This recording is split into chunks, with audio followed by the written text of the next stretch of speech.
Good morning to all of you. आज हम लोग स्टडी करेंगे अबाउट द स्पेक्ट्रा। क्या होता है स्पेक्ट्रा?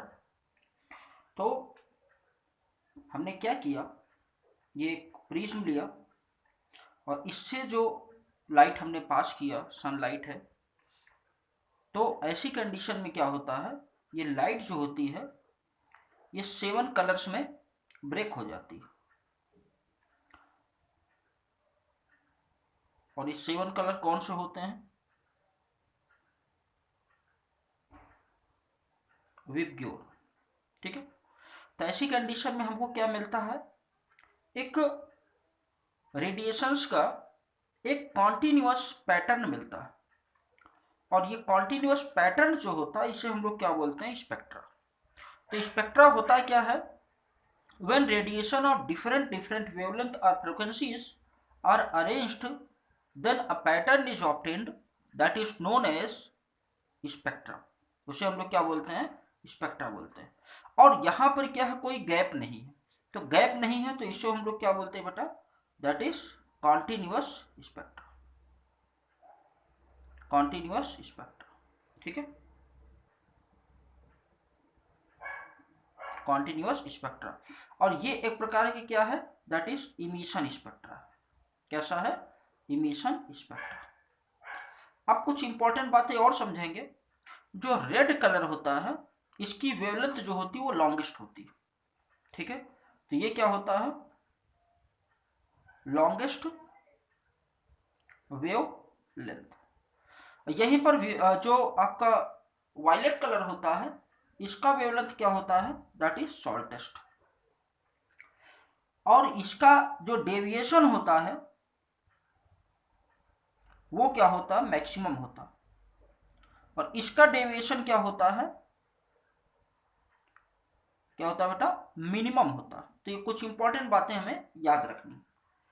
अब इसी स्पेक्ट्रा को जब हम ऑब्जर्व करते हैं इन द केस ऑफ हाइड्रोजन, तब क्या होता है, हम क्या करते हैं, एक डिस्चार्ज ट्यूब लेते हैं और इस डिस्चार्ज ट्यूब में H2 गैस हमने भर दिया और इलेक्ट्रिक आर्क सप्लाई किया, या हम हीट दे सकते हैं।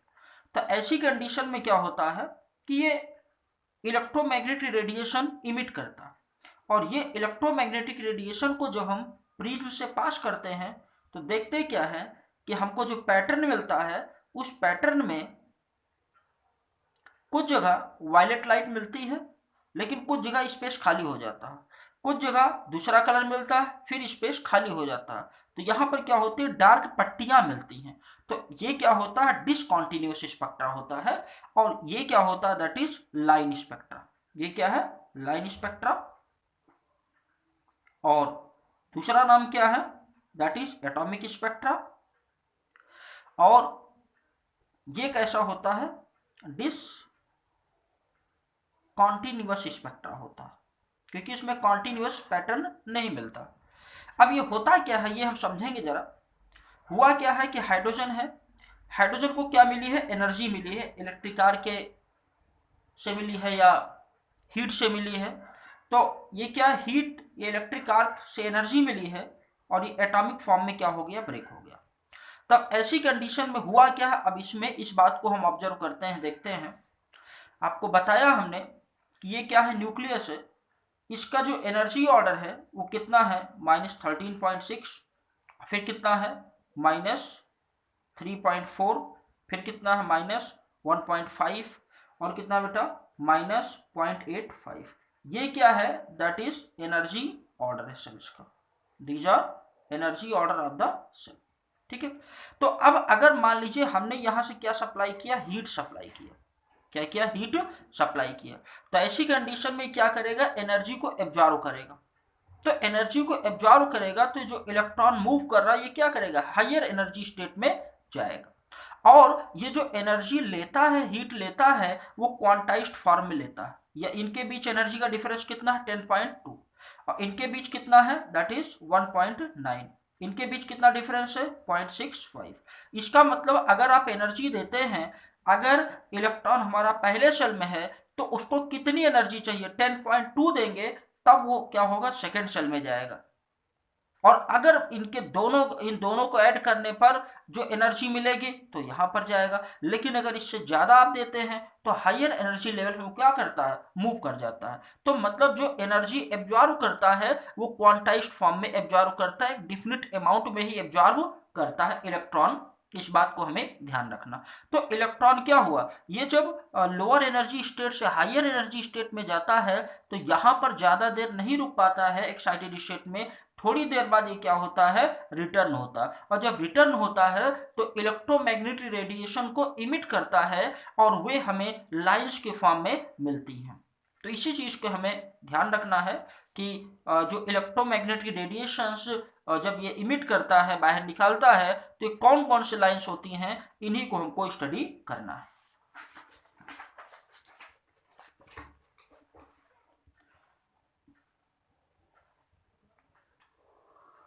तो यहां पर पहली कंडीशन क्या हो जाएगा, that is n equal to 1।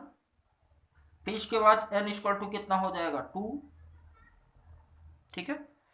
फिर इसके बाद क्या हो जाएगा n इक्वल टू 3, फिर कितना हो जाएगा n equal to 4, n equal to 5, n equal to 6, ठीक है। तो एक्साइटेड स्टेट में जब इलेक्ट्रॉन गया है तो ऐसी कंडीशन में क्या हो सकता है, पहले सेल में आ सकता है, कहाँ से आ सकता है, दूसरे में, दूसरे से आ सकता है, और कहाँ से, तीसरे में आ सकता है, तीसरे से आ सकता है, चौथे से आ सकता है, और फिर पांचवे से या छठवें से, ठीक है। तो अगर पहले सेल में वापस आता है इलेक्ट्रॉन तो ऐसी कंडीशन में जो रेडिएशन इमिट करता है वो जो लाइंस हमको मिलती हैं तो वो कौन सी लाइन कहलाती हैं, लाइमन लाइन। और जो सीरीज मिलती है उसे हम लोग क्या बोलते हैं, लाइमन सीरीज बोलते हैं। इसी तरह से अगर मान लीजिए इलेक्ट्रॉन दूसरे सेल में आता, दूसरे सेल में कहाँ से आएगा, तीसरे से आएगा, चौथे से आ सकता है, पांचवे से आ सकता है, छठवें से आ सकता है। अगर दूसरे सेल में आता है तो क्या हो जाएगा, दैट इज बामर सीरीज। जो लाइंस मिलेंगी वो एक सीरीज के फॉर्म में, तो क्या हो जाएगा, बामर सीरीज। इसी तरह क्या हो सकता है, तीसरे में आ सकती हैं, तीसरे में कहाँ से आ सकती है, चौथे से या पांचवे से या छठवें से, तो लाइमन बामर, और ये क्या हो जाएगा बेटा, दैट इज पार्सन, ठीक है। और फिर इसके बाद चौथे में आ सकती हैं, चौथे में कहाँ आ सकती है, पांचवे से या छठवें से, तो ये हो जाएगा ब्रेकट। और अगर पांचवे में आती हैं तो इसे बोलते हैं क्या, दैट इज फुड सीरीज, ठीक है। तो जो लाइमन सीरीज मिलती हैं वो कहां पर मिलती हैं, ये मिलती हैं यूवी रीजन में मिलती, अल्ट्रावायलेट रीजन में। बामर सीरीज कहाँ मिलती हैं, that is in visible region में मिलती है। कहाँ मिलती है बेटा, विजिबल रीजन में मिलती। अब फिर इसके बाद पास्टन सीरीज कहाँ पर मिलती हैं, आई आर में मिलती है। ये सभी कहाँ पर मिलती हैं, आई आर में मिलती हैं। अब एक बात ध्यान रखेंगे कि अगर N1 बराबर, आगे समझेंगे यहाँ पे, for Lyman N1 equal to कितना होगा 1 और N2 इक्वल टू 2, 3, 4, 5, 6 ऐसा होगा। अगर दूसरे से पहले में आती हैं तो पहली लाइमन, अगर तीसरे से पहले में आती हैं तो दूसरी लाइमन, और चौथे से पहले में आती है तो तीसरी लाइमन। इस बात का हमें ध्यान रखना है, ठीक है। इसी तरह से फॉर बामर सीरीज, बामर सीरीज के लिए क्या होगा, N1 इक्वल टू कितना होगा 2 होगा, और N2 इक्वल टू कितना होगा 3, 4, 5, 6, 7, इस तरह से। तो अगर 3 से 2 पर आता है तो पहली बामर, 4 से 2 पर आता है तो दूसरी बामर, 5 से इस पर आता है 2 पर तो तीसरी बामर। तो ये क्या हो गया बामर के लिए। फॉर पास्टन, पास्टन के लिए अगर बात होगी तो N1 बराबर कितना होगा 3 होगा, और N2 इक्वल टू होगा 4, 5, 6, 7, ठीक है। ये तो इन बातों का हमें ध्यान रखना है। अब आगे हम बात करेंगे जब ट्रांजिशन होता है, मतलब जब हायर एनर्जी लेवल से लोअर एनर्जी स्टेट में इलेक्ट्रॉन आता है तो एनर्जी चेंज जो है वो क्या होता है, जैसे हमने देखा delta equal to 13.6 Z square 1/N1 square, और ये हो जाएगा 1/N2 स्क्वायर। अब यहाँ पर लिख सकते हैं HC/λ 13.6 Z square 1/N1 square, और ये हो जाएगा 1/N2 स्क्वायर। अब यहाँ पर लिख सकते हैं 1/λ, HC को आप इधर लाएंगे 13.6 जेड स्क्वायर अपॉन HC, और ये हो जाएगा 1/N1 स्क्वायर, ये हो जाएगा 1/n2²। अब यहाँ पर समझेंगे, ये 1/λ क्या होता है, वेव नंबर होता है। वेव नंबर किससे लिखते हैं, न्यू बार से लिखते हैं। 13.6 z², h की जगह कितना वैल्यू 6.626 इंटू 10⁻⁻34, और ये हो जाएगा 3 इंटू 10⁸8। तो इधर रखेंगे 1 कितना n1², और ये हो जाएगा 1/n2²। अब इन चीज इसको हम सॉल्व करेंगे।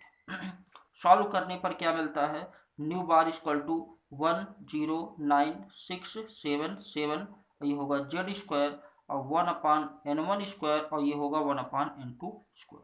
ये आपका फार्मूला बनेगा, जहां पर ये एक कांस्टेंट वैल्यू होती है, that is equal to Rydberg constant. ये किसके बराबर होता है, रिडबर्ग कांस्टेंट के बराबर होता है। आगे समझेंगे हम लोग। ये न्यू बार इक्वल टू हो जाएगा, कितना लिखा, RH(z²), और हो जाएगा 1/n1², और ये हो जाएगा 1/n2²। That is the wave number. जो ट्रांजिशन होता है, जो डिफरेंट डिफरेंट सीरीज मिलती हैं, वहां पर ये क्या हो गया बेटा, दैट इज वेव नंबर हो गया। तो अब हम कुछ प्रॉब्लम सॉल्व करेंगे ताकि चीजें आपके लिए थोड़ा सा और आसान बने। तो पहला क्वेश्चन दिया है, calculate the wave number. Question number 1 है, calculate the wave number for the longest wavelength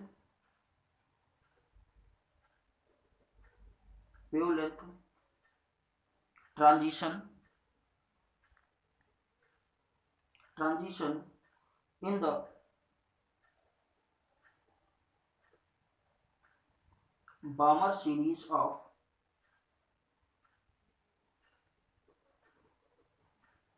atomic hydrogen. That is the question.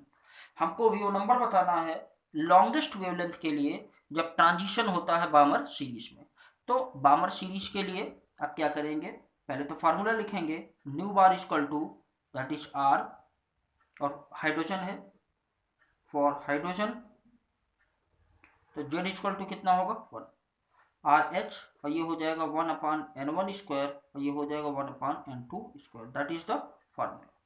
अब यहां पर बामर सीरीज के लिए, फॉर बामर सीरीज के लिए क्या होता है, n1 इक्वल टू कितना है 2 है, और n2 इक्वल टू 3, 4, 5, 6 ये सब होता है। लेकिन क्वेश्चन में क्या कहा है, लॉन्गेस्ट वेवलेंथ क्या होनी चाहिए, लॉन्गेस्ट होनी चाहिए। तो लॉन्गेस्ट वेवलेंथ कब होगी, इस चीज को हमें पता करना है। तो पहले हम इसको वैल्यू रखते हैं, ये हो जाएगा RH, ठीक है, और इधर हो जाएगा कितना 1/, यहाँ पर कितना लिखेंगे 2², और ये हो जाएगा यहाँ पर n2²। तो हमें फाइंड आउट करना है n2 की वैल्यू कितनी रखी जाए, ठीक है। अब देखिए होता क्या है, हमको क्या करना है, वेवलेंथ को लॉन्गेस्ट करना है, और आपको पता है फार्मूला क्या होता है, न्यू बार इक्वल टू 1/λ। अगर लेमडा को लॉन्गेस्ट करना है तो ये वैल्यू क्या होनी चाहिए, शॉर्टेस्ट होनी चाहिए, मतलब कम होनी चाहिए। तो हमको क्या करना है कि ओवरऑल जो दिया हुआ इस वैल्यू को कम करनी। अगर इसको कम करना है तो वैल्यू पूरी क्या होनी चाहिए, कम होनी चाहिए। अब पूरा कम करना है तो इसका मतलब ये क्या होना चाहिए, कम, और ये होना चाहिए ज़्यादा। ये क्या होना चाहिए, कम, ये होना चाहिए ज़्यादा। और ये पूरा ज़्यादा कब होगा, तो ये वैल्यू क्या होगी, कम से कम होगी। और n2 की कम से कम वैल्यू कितनी होती है बेटा, 3 होती है, 3 से नीचे नहीं होगी। इस बात का हमें ध्यान रखेंगे। फिर से समझिए, हमको पूरे वैल्यू को करना है कम, तो कम करना है, इसका मतलब क्या करना है, ये जो है इतना ये होना चाहिए कम, और ये होना चाहिए ज़्यादा। और ये ज़्यादा होने के लिए इसको वैल्यू होनी पड़ेगी कम। तो मिनिमम कम कितना है 3, तो आप क्या करेंगे 3 रखेंगे। तो यहाँ हो जाएगा न्यू बार इक्वल टू 1010976, और इधर हो जाएगा 1/2², और इधर कितना करेंगे 1/3², ठीक है। लेकिन ये किस में, सेंटीमीटर में दिया है। अगर मीटर में करते हैं तो क्या हो जाएगा 1.9 1.0677 इंटू 10⁻⁷ मीटर में आएगा।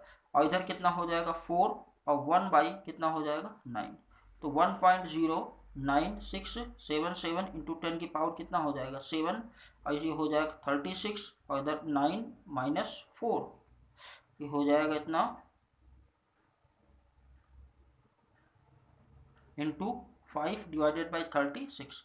ये वेव नंबर कितना आ रहा है, अभी मैं आंसर आपको बता दे रहा हूँ, इसको सॉल्व करिएगा।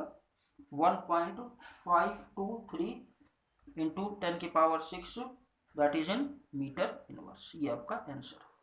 ठीक है, सॉल्व करेंगे तो इतना आएगा। एक क्वेश्चन और हम करेंगे ताकि थोड़ा कॉन्सेप्ट और हमारा स्ट्रांग बने।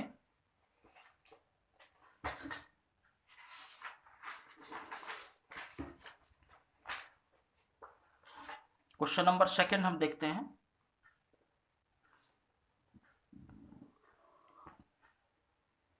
क्वेश्चन नंबर सेकंड क्या है, what transition in the hydrogen spectrum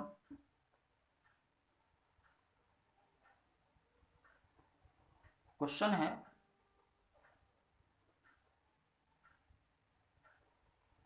what transition in hydrogen spectrum would have the same wavelength, would have the same wavelength as the Balmer transition, as the Balmer transition n is equal to 4 to n is equal to 2 of He plus spectrum. कहा गया है hydrogen की case में कौन सा ऐसा transition होगा जब वेवलेंथ सेम होगी एज बामर ट्रांजिशन, जब n equal to 4 to n equal to 2 होता है in the case of helium ion. ठीक है, तो इस क्वेश्चन पर बात होगी। तो होता क्या है, पहले तो हम फॉर्मूला जानेंगे। 1/λ इक्वल टू r और z स्क्वायर 1/n1 स्क्वायर, और ये कितना हो जाएगा 1/n2 square, that is the formula. ठीक है, अब यहाँ पर फॉर हाइड्रोजन के लिए पहले लिखते हैं।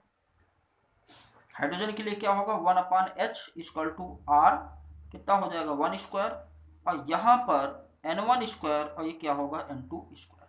ठीक है, फिर आगे हम देखते हैं फॉर किसके लिए, हीलियम के लिए।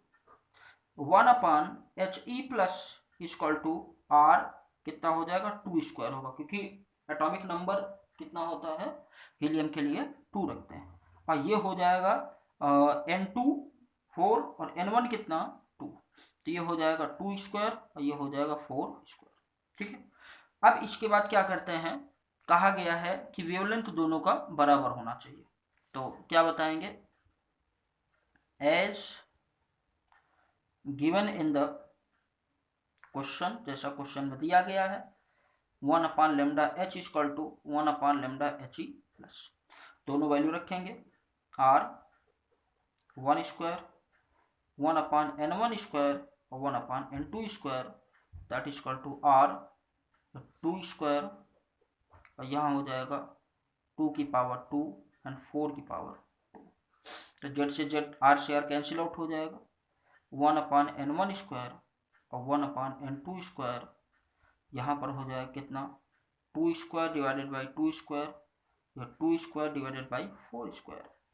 इसको हम लिख सकते हैं 1/n1 स्क्वायर और ये हो जाएगा 1/n2 स्क्वायर, तो 1/1 स्क्वायर और 1/2 स्क्वायर। ऑन कंपेयरिंग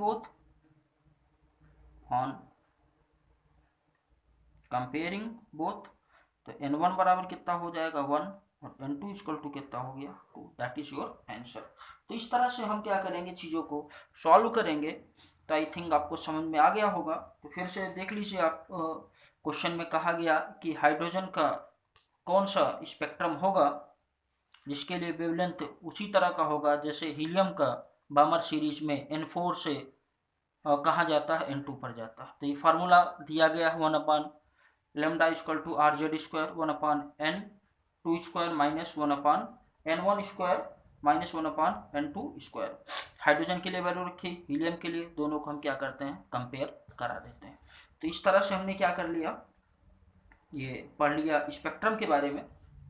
ठीक है, तो एक बार फिर से हम थोड़ा सा रिकॉल कर देते हैं इसको। स्पेक्ट्रा के बारे में बात चल रही थी। तो जैसे जो सनलाइट से रेज मिलती हैं, रेनबो हो गया, that is also as an example of spectra. तो जब इसे आप क्या करते हैं, प्रिज्म से पास करते हैं, तो ये 7 कलर में क्या होती है, डिस्ट्रीब्यूट हो जाती है। तो हमको एक पैटर्न मिलता है। ये जो रेडिएशन का पैटर्न मिलता है, ये क्या होता है, दैट इज कॉन्टिन्यूअस स्पेक्ट्रा। और ये एक प्रकार का इमिशन स्पेक्ट्रा होता है। जो रेड कलर क्या होता है, लाइट होती है, उसकी वेवलेंथ मैक्सिमम होती है और डेविएशन मिनिमम होता है। और जो वायलेट कलर होता है, ये शॉर्टेस्ट होता है वेवलेंथ, और ये क्या होता है, जो डेविएशन होता है वो मैक्सिमम होता है। हाइड्रोजन के केस में हमने क्या बताया, जब हाइड्रोजन गैस को डिस्चार्ज ट्यूब में लेते हैं और इलेक्ट्रिक आर्क पास करते हैं, तो ऐसी कंडीशन में जो रेडिएशन, इलेक्ट्रोमैग्नेटिक रेडिएशन उससे निकलती हैं, जब इसको हमने पैटर्न पर देखा, प्रिज्म से पास करने का हमने देखा, तो यहाँ जो लाइंस मिलती हैं वो कॉन्टीन्यूस ना मिलती हैं, बल्कि डिसकॉन्टीन्यूस मिलती हैं। कुछ कलर्स मिलते हैं, फिर डार्क इसमें बैंड्स मिलते हैं, पट्टियाँ मिलती हैं। तो ये क्या होता है, लाइन स्पेक्ट्रा और एटॉमिक स्पेक्ट्रा और डिसकॉन्टीन्यूस स्पेक्ट्रा। तो होता क्या है, जब हाइड्रोजन को हीट मिलती है या एनर्जी का कोई ना कोई फॉर्म मिलेगा, तो पहले एटॉमिक फॉर्म में कन्वर्ट होगा। फिर ऐसी कंडीशन में इसके बाद क्या होगा, वो जो हीट एब्जॉर्व करेगा एटम, तो इलेक्ट्रॉन्स ग्राउंड स्टेट से कहाँ जाएंगे, एक्साइटेड स्टेट में जाएंगे। और एक्साइटेड स्टेट में जाएंगे, वहाँ ज़्यादा देर नहीं रुकेंगे, वो क्या होंगे, बैक होंगे। तो बैक होते हैं तो रेडिएशंस को इमिट करते हैं, इलेक्ट्रोमैग्नेटिक रेडिएशन क्या करते हैं, इमिट करते हैं। और वो इलेक्ट्रोमैग्नेटिक रेडिएशन जो होती हैं वो एज ए लाइन्स के फॉर्म में हमको मिलती हैं। टोटल 5 टाइप्स की लाइन्स मिलती हैं। ठीक है, तो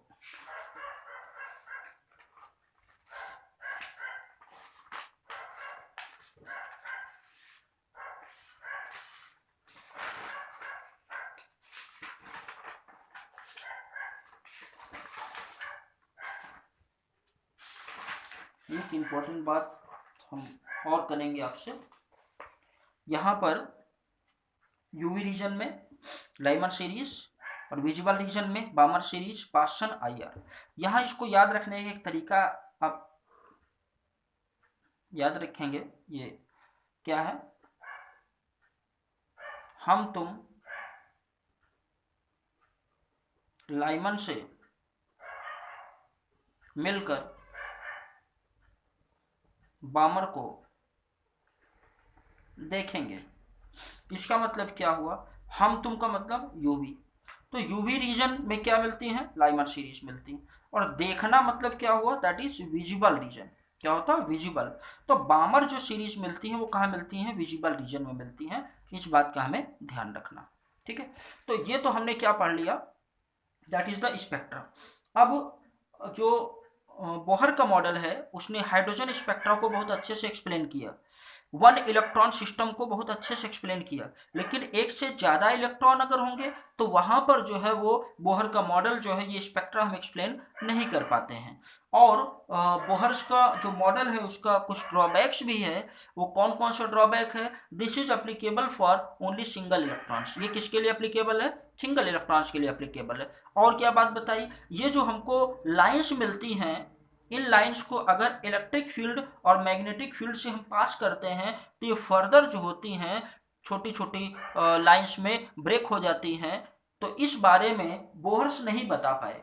अगर मैग्नेटिक फील्ड से हम लाइट को पास करते हैं तो इसको बोलते हैं जीमैन इफेक्ट, और अगर इलेक्ट्रिक फील्ड से लाइट को हम पास करते हैं तो उसे हम स्टार्क इफेक्ट बोलते हैं, स्टार्क इफेक्ट। ठीक है, तो when these lines are pass through electric field, then it is called Stark effect. When these lines are passed through magnetic field, then it is called Zeeman effect. ठीक है, तो these are the drawbacks of Bohr's model, कि एक single electron के लिए नहीं है, और सिंगल इलेक्ट्रॉन वाले सिस्टम के लिए एप्लीकेबल है, मल्टी इलेक्ट्रॉन वाले सिस्टम के लिए एप्लीकेबल नहीं होती है। और ये जो है इलेक्ट्रॉन के जो है बताते हैं सर्कुलर पाथ पर मूव करते हैं, लेकिन रियल में इलेक्ट्रॉन जो होते हैं वो 3 डायमेंशनली मूव करते हैं। ठीक है, और इलेक्ट्रॉन का जो वेव नेचर है, इलेक्ट्रॉन का वेव नेचर होता है इन सब के बारे में यहाँ से जानकारी नहीं मिल पाती है। तो इसके बाद अगला दिया गया है quantum mechanics model of atom. वहाँ पर जो है वेव नेचर हम लोग स्टडी करेंगे इलेक्ट्रॉन का, और दो थ्योरी जो है क्वांटम मैकेनिक्स मॉडल पर बेस्ड हैं। कौन कौन सी हैं? एक तो डी ब्रॉगली, मतलब दो जो क्वांटम मैकेनिक्स मॉडल है वो जो है आपका दो थ्योरी मेन जो है कौन कौन सा, डी ब्रॉगली इक्वेशन और आपका हाइजेनबर्ग अनसर्टेनिटी प्रिंसिपल, इन्हीं पर पूरा बेस्ड है और उसको हम नेक्स्ट लेक्चर में पढ़ते हैं। ठीक है, अगर कोई डाउट होता है बेटा तो बताइए, फिर उसको सॉल्व किया जाएगा।